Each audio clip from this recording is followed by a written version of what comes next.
Hello everyone, welcome back to another video.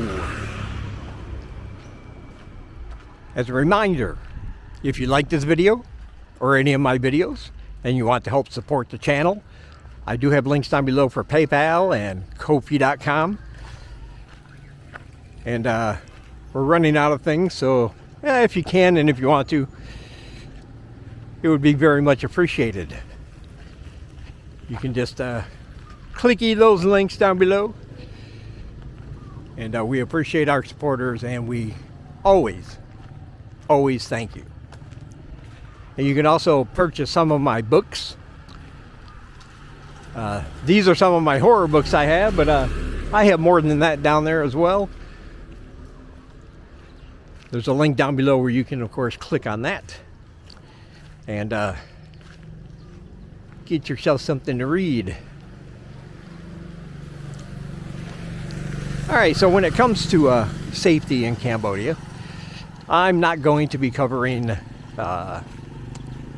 violent crime. Violent crime against foreigners here is so rare it's not even worth mentioning. This is the safest country I've ever been to. I've never felt unsafe, no matter the time of day or night. As I've said before, most of the crime here against foreigners is opportunistic purse snatchings. You leave your phone on the table, you're not paying attention, somebody snatches it, things like that. But violent crime, no. I haven't seen any or experienced any of that in my 7 years here. But there are some other safety issues that you should be concerned about. These are much more prevalent and more everyday things. And those are the ones I want to talk about. And we're going to start with traffic. Now, I know a lot, if not most people who come here to retire, eventually they'll either rent or purchase a motorbike, the preferred mode of transportation around here. And that's fine. Nothing wrong with that, of course. But you should be aware that traffic here can be problematic, especially if you don't know the rules of the road. And yes, there are rules here. But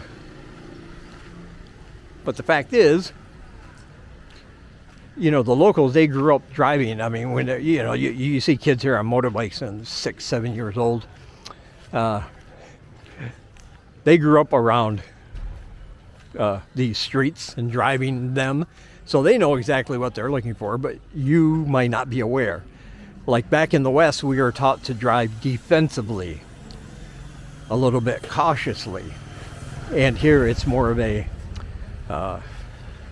aggressive style of driving.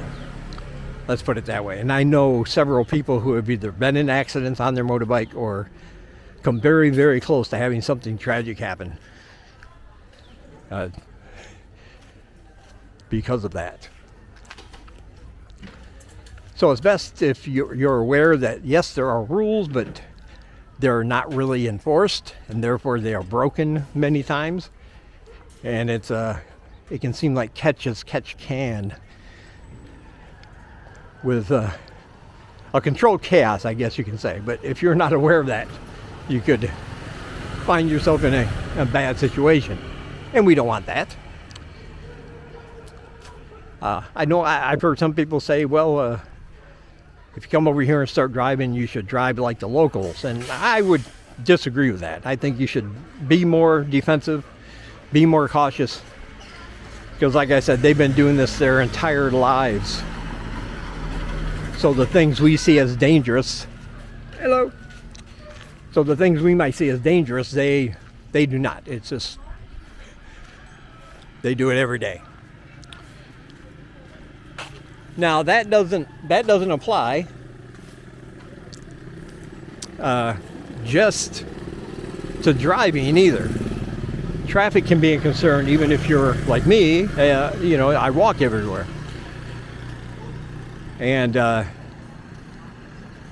not only do you have to deal with some undeveloped roadways and alleyways,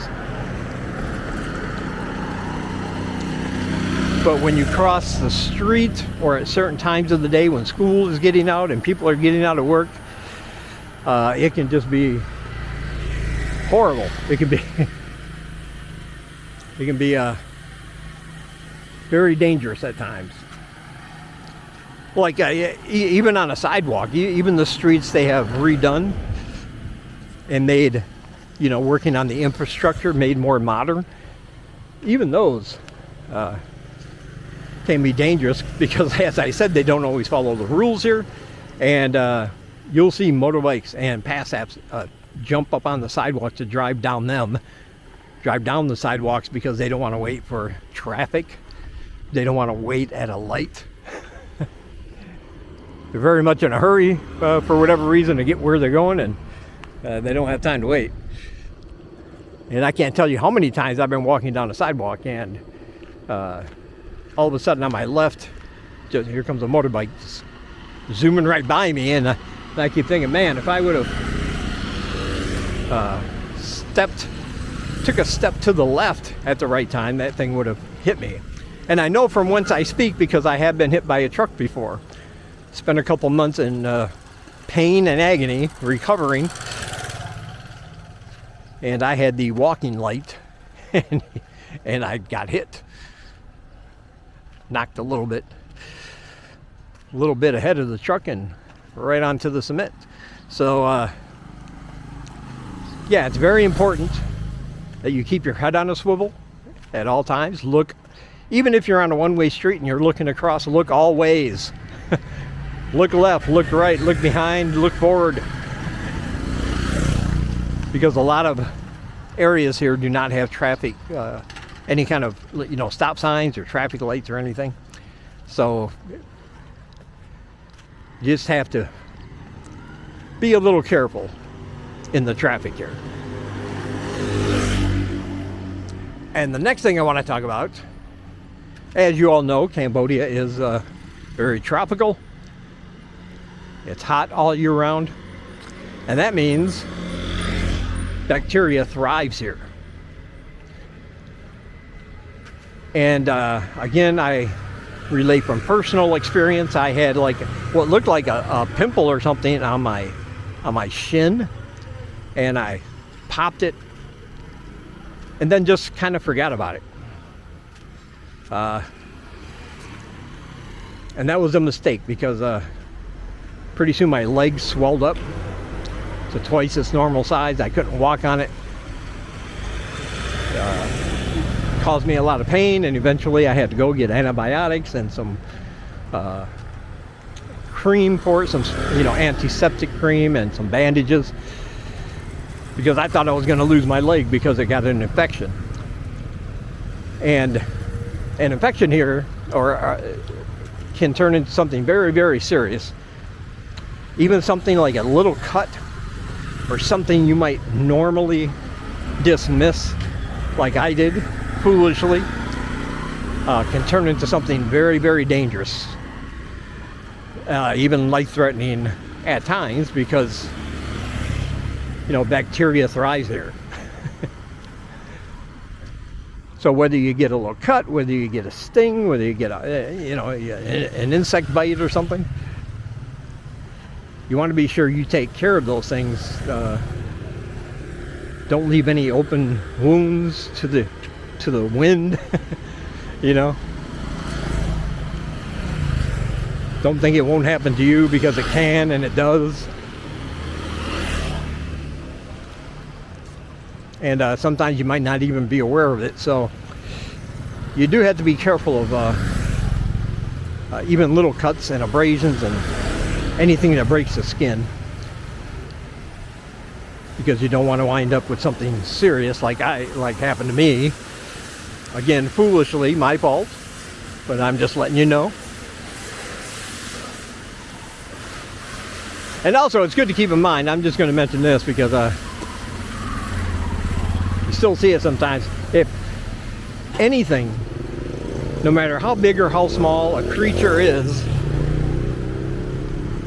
if it has teeth, it can bite.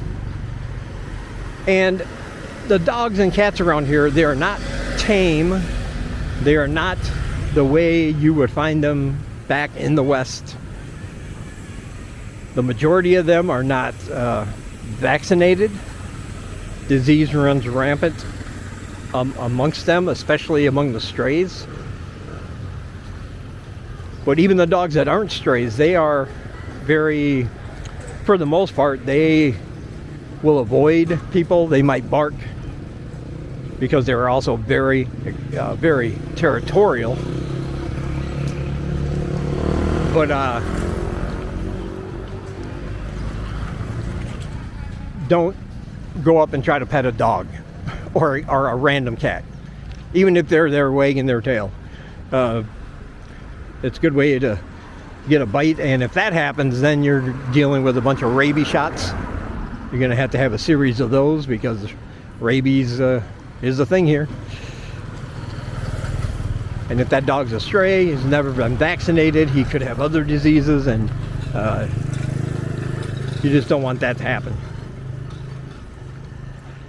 I know, at least back where I come from, it was very common when you saw a dog to just get down and give it a pat on the head and move, rub its belly or something, and move and get on with your day. But here, that could be a very big mistake. Because at the least, most dogs here, and cats for that matter, they'll try to avoid you. They'll slinker off. They haven't had any human contact. They don't know what you are. Very afraid or skittish.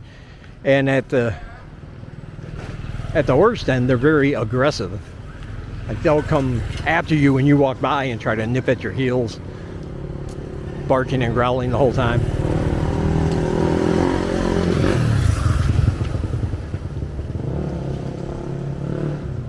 They're just not taken care of as they are back, like in the United States. That's all I'm saying. But this also applies to the littler creatures here on Earth. I love bugs. I love insects. I always have. And I like picking them up. I will pick up a cricket, a grasshopper, a beetle. I don't know. I just like them. So, but there are certain ones that, while they might not be venomous enough to make you sick or kill you, their bites can be very, very painful. And if you don't know a beetle from an assassin bug, you're going to get an owie, because assassin bugs are aggressive and they will bite you if you try to pick them up. It won't kill you, it won't make you sick, but you'll feel that pain for a few hours. It's very, very painful. I've been bitten by an assassin bug before. It's very painful. So yeah, no matter what type of critter it is, if you don't know, admire it from a distance, a safe distance. That's all I'm saying. Whether it's a dog, a cat, or an insect.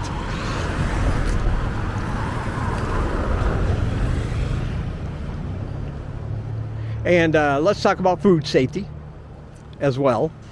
The food here is very safe to eat. Nobody is trying to kill you. Nobody is trying to poison you. It's very safe. The street food here is excellent. It consists, it's my main source of meals. But again, because you're eating things or a combination of things that you're not used to, and because of the bacteria issue lasting longer than it would back where you come from, when you first get here, there is a potential for you to get food poisoning. It won't last long. It won't last forever. But it happens to, almost everybody I know, their first time here within the first month. They're like, I'm down for the count. I'm sick. I ate something that didn't agree with me, and gonna spend a few days in bed. And that sucks if you're on vacation and that happens. You know, you're taking away your vacation time. But at least if you live here, you know, in a few days you'll recover and you'll be fine. But it does happen. You get the case of the screaming ass goblins, you know, and the little rumbly in your tumbly. And you don't want to be far away from a toilet. That kind of thing. Happened to me. Happened to me like my second month here. And happened to most of the people I know at some point. But it's not that the food is bad or the food was tainted or anything like that. It's just your body not recognizing what you're putting into it. The different bacteria around here. Trying to reject it. But you'll get used to it, just like the heat, just like with everything else. You'll acclimate.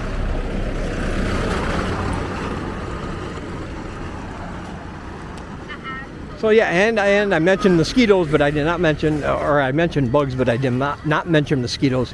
You should have some kind of protection. There is one species of mosquito, by the way. It's not all mosquitoes, but one species that carries the dengue fever, or it carries the parasite that can give you dengue fever. It's a disease vector, and that species of mosquito is generally out at dusk and at dawn. So if you find yourself walking around during those times especially, just get some bug spray. Get some mosquito spray. And just because you get bit by a mosquito does not mean you're going to catch a dengue fever. Like I said, it's a single species that is the carrier for this. And that's when they are most prominent, dusk and dawn. So be sure to carry a bug spray, especially if you're going to be in a more forest or wood type area. Or if you're going to be somewhere that has a lot of standing water, those are havens for mosquitoes. All right.